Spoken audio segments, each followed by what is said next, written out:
The fears of many Nigerians may have been realized after Wednesday's rejection of electronic transmission by results by the Senate, despite the passage of the Electoral Act Amendment Bill. Now, despite the somewhat elaborate explanations of Senate President Godswill Akpabio, this development might be another motivation for Nigeria's civil society to continue to question the sincerity of the authorities towards the upcoming elections. Lawyer and public affairs analyst Maxwell Opara joins both of us now to explore other legal options there may be to uphold the sanctity and credibility of the 2027 polls. Maxwell Opara, thank you for joining us on Newsday. It's my pleasure to be here once again. Thank you for having me. Absolutely. So, I'll start off by just talking about a lot of the reactions to this. Online and in conversations, there's been a decent amount of backlash, and people have been able to read between the lines as to what this really means for them. But does it matter? I mean, the decision has been made. What does this really mean for voters? Well, I want to start by saying that the Nigerian Senate are taking Nigerians for granted, and they are testing the waters, and they feel that Nigerians cannot do anything. Because if you watch after 2023 election, matters goes to court, ranging from pre-election to post-election matters to the main election matters, from election tribunal to court of appeal to Supreme Court. And now Supreme Court now say that INEC regulation is not a law. That was what, though I have my reservations about that pronouncement by the Supreme Court, but that remains the law.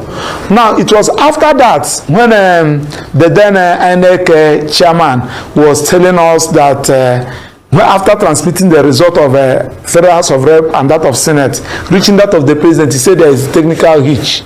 Now, the matter went to court, and the court said that it is not mandatory for the INEC to transmit the result to INEC result viewing portal, that is IRF. That is not mandatory. So after that, Nigerians now started calling for amendment of the Electoral Act so that it will be mandatory. Let it be a mandatory framework so that INEC will not have that discretionary option whether to transmit or not to transmit. That was the essence of calling for this amendment. Now, the Senate, in their own way, in order to ensure that the 2027 election is rigged, in order to force Nigerians not to come out to vote, so that they will have their way, decided to vote down that particular proposal, that particular bill, and to even put salt on the wound. The Senate President, I don't know whether he's talking to a group of Imbe side, was telling us that that particular transmission of result has not been removed from INEC. I don't understand what he was trying to establish, because that section 60 is already there in the Electoral Act, and the court have also made a decision that it is optional. It depends on INEC whether they will choose whether to transmit the result to their portal at real time or not. And Nigeria said no. Let us include it in the Electoral Act. Let it be mandatory, so that they will not have option, so that any result that was not transmitted at real time will not be counted as result. Going by our terrible experience in 2023 election, we are expecting them only for them to vote it down, so that they will still have their way and re-elect themselves again through rigged election. That is what they are trying to achieve. But I'm calling on Nigerians that will not allow this thing to stand.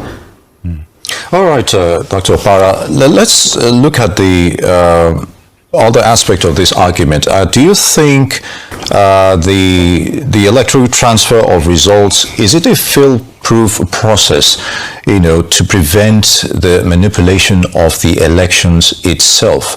I know we have, reservations about technology every now and then, but what are your thoughts here? You've already highlighted the scenario regarding the possibility of rigging before doing this. If you recall, before, what we were having before, ranging from I think that was Maurice Iwu, when Maurice Iwu was the chairman of INEC, where people were still queuing on the line to vote. He announced results. I think that was in Anambra State governor during Andioba, and he said that America should come to Nigeria and learn how to do election. And with the combined effect of all this, Nigerians lost interest in anything that has to do with voting and the election. Until during the 2023 election, they told us, INEC came to various media, including Arise, to say that the results shall be transmitted from the polling booth, and any result that was not transmitted will not be counted. That particular statement encouraged many people, including those that are living in diaspora. They came back, register, travel back, came back to collect their PVC, travel back, and came back to come and vote. People came out only for them to say that it is optional, especially that of the president. So people now said, if they are not going to transmit our result from polling booth, there is no need of us coming out to waste our time. They should just the money budgeted for INEC, they should just take the money to IDP, motherless babies home, and use it for other things, so that the people that are already there, they will just announce them, so that they will continue without wasting our time.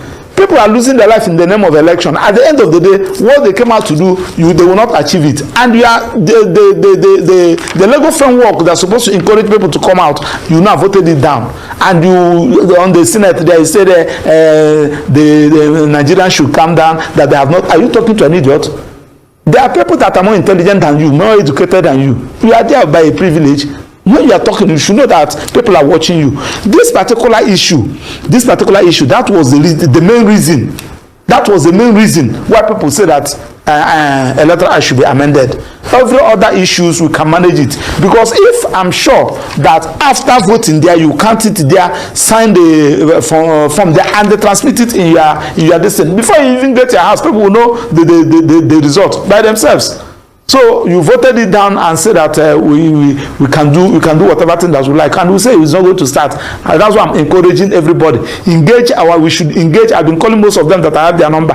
We should engage our senators and the House of Rep members and tell them that it's not going to be business as usual. How many are they? You are few of you want to slaughter the entire intention and the entire opinion of over 200 million Nigerians. It cannot happen. We are calling on NGO, Yada Africa, and some other persons. I learned that they are going to occupy Abuja by Monday. Let us support them. That is the only area to get it right.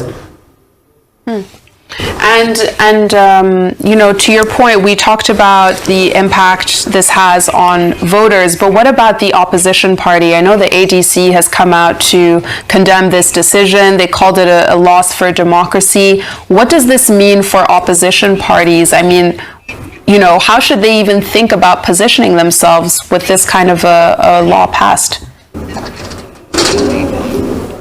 Of course, both all those people that want to come out to come and contest with APC, if this particular law is not amended and they did not include this particular clause, that particular section 60 sub-3 of a letter to make it mandatory, they should stop wasting their money.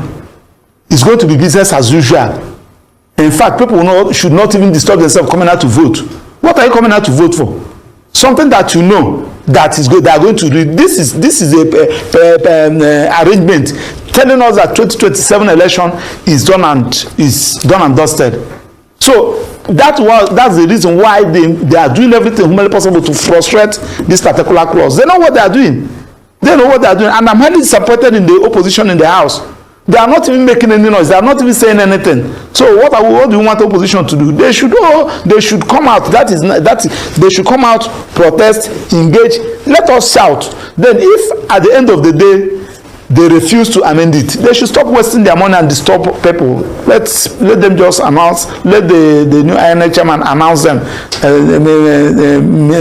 President Tinubu re-elected, Senate President, all of them. Let them come back and continue, instead of risking people's life and making noise over there in the name of election. All right. Because this is going to be what we call selection, not election. All right. Dr. Maxwell Opara, lawyer and public affairs analyst, would like to thank you for your thoughts on those issues. Good to have you as always.